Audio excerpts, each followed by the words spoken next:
రాముడు, యమగోళ గొప్ప బాక్సాఫీస్ విజయం సాధించాయి.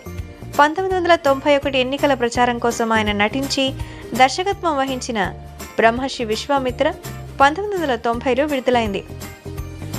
ఎన్టీఆర్ క్రమశిక్షణలో చాలా ఖచ్చితంగా ఉండేవారు. గంభీరమైన తన స్వరాన్ని కాపాడుకోవడానికి ప్రతిరోజు మద్రాస్ మెరీనా బీచ్లో అభ్యాసం చేసేవారు. నర్తనశాల సినిమా కోసం ఆయన వెంపటి చినసత్యం దగ్గర కూచిపూడి నేర్చుకున్నారు. వృత్తి పట్ల ఆయన నిబద్ధత అటువంటిది. కెమెరా ముందు ఎన్టీఆర్ తడబడిన దాఖలాలు లేవని చెప్తూ ఉంటారు.